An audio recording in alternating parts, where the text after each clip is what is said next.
Thank you. Hey, not a problem, not a problem. I've checked out the film. Still here. So tell me how you were brought on board into this very different, unique project. I got a call from my agents and they said, we have this audition for you. We're going to send you a script, let us know if you're interested. And pretty basic, I went back, I had an initial call and I went back a second time. And that's when I got the call. Uh, Can you still hear me? yes. So what about the script that you liked about your character?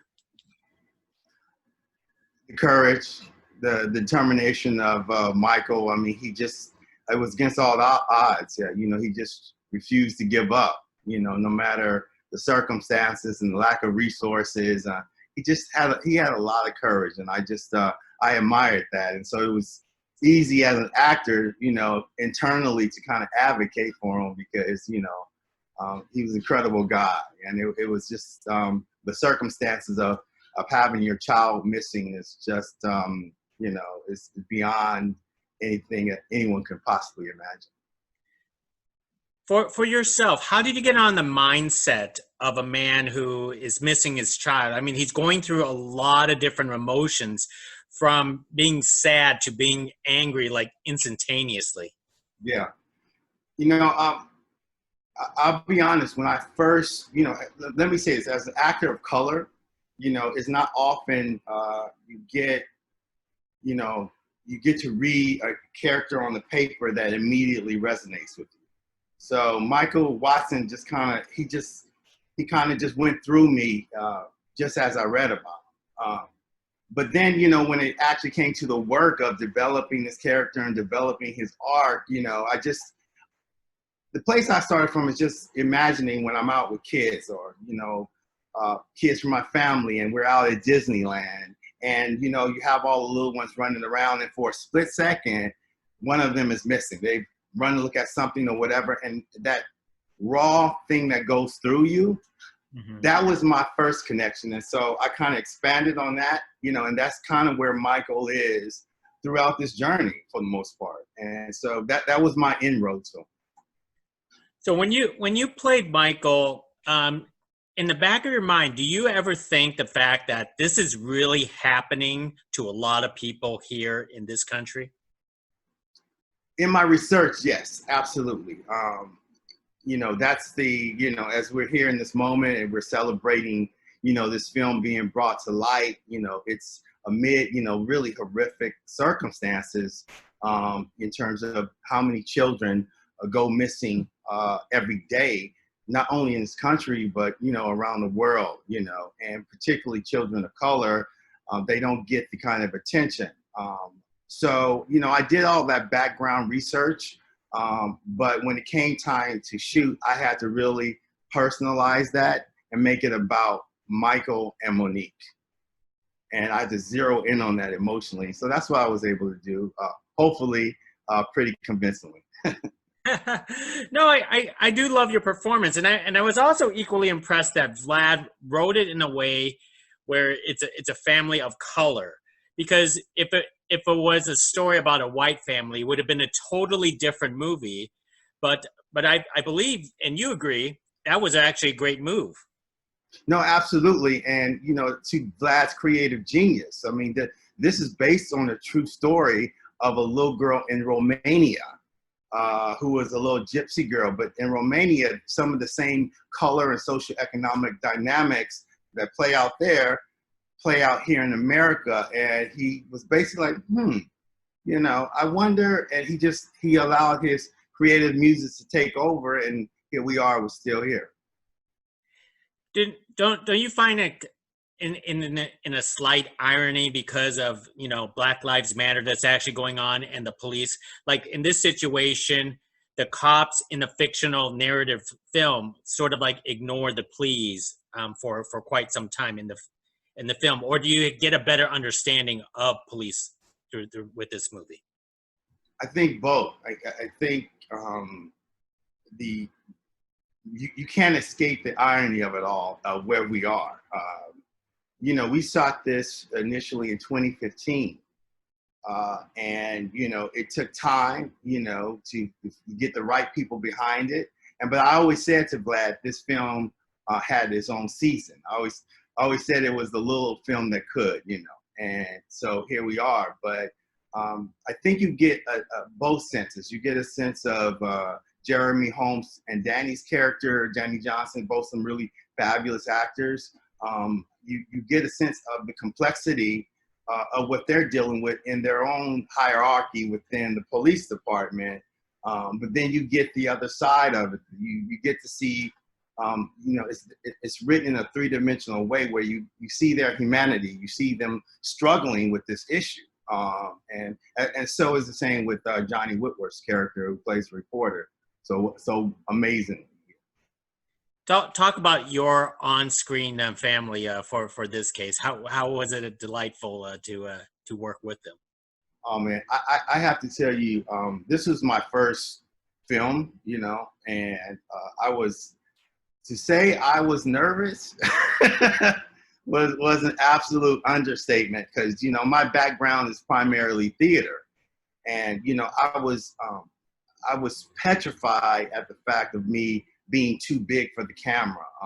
The ability for me to be honest was really important. So most of, I say until maybe the very end, I did not look up when I came on or came off set. But I had this incredible orchestra, I say, of artists that just kind of surrounded me. And Afton Williamson, who played my wife, she's a seasoned actress.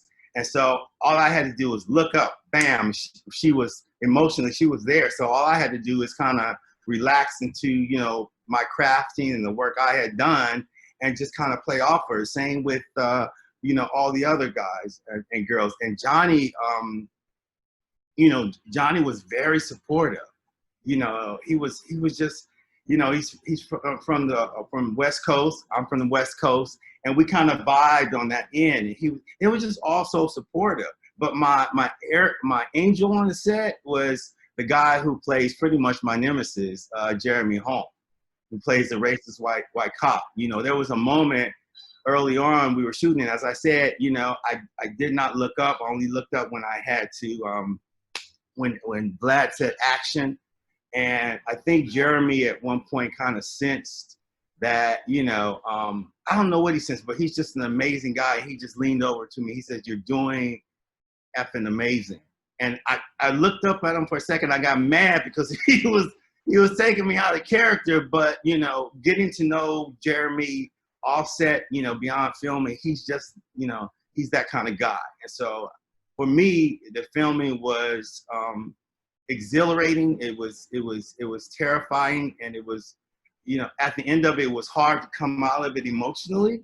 But when I look back, I cannot tell you that out of, universe, God somehow chose me to play Michael Watson. So I'm in nothing but a state of gratitude right now. So it sounds like after getting your first feature film out of the way, you definitely wanted to do this again. I love the ride. I mean, what actor doesn't, love, a big slice of emotional pie, you know what I'm saying? And I came into acting back in college as an accident. I was a pre-med major, and my mom was like, "Hey, go take a acting or dance class to help you relax," because a little uptight, a little type A personality I was, and I found it by accident. And my first acting teacher was Lamar Alfred at Morehouse College, and he used to always say, "It's great to entertain, but it's more important to uplift and enlighten." So this is kind of full circle for me to be in this place, to help bring this story to life with this particular black backdrop when we're in a time where Black lives do matter, and people of color and Black and brown people, we matter. And it's unfortunate that we are in a time that we have to exclaim that, but so be it. And so I'm grateful for the allies, in this country and around the world that are really helping shift the paradigm. And that's where we are. And I'm so excited to be a part of that. Excellent. Well, let me wrap this up because right now we don't really have theater.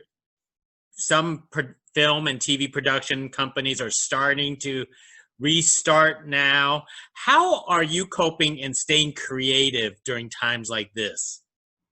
Well, I tell you, it's been a challenge. And I have another, my other work is with FEMA, and it's definitely been a challenge, but, checking in with my other fellow artists has been kind of my lifeline, to be frankly, and they're all of us are having a challenging time for different reasons. There's a lot of death around us, and let me just say, I'm so grateful that you're here to have this conversation. I'm grateful that you are stepping beyond yourself to make sure that others who are going through this whole COVID experience, their lives may be spared because of people like you. So let me just say thank you. I'll have the opportunity. But that's what it's about. I think it's about just checking in with people. Someone asked me, what did I feel this whole period, this pandemic is about? I said, it's stripping all of us down to our lowest common denominator and making us get clear with who we are as beings having this human experience. And we got to take care of each other a lot better. And I feel like Still Here kind of puts that in a dramatic light. Absolutely. I think Still Here has a great message. And I do want to thank you for, telling a Black story or Black and brown story out there. And I really do hope that you keep this up. Yeah. Thank you so much. Bye now. Thank you. Bye. Take care.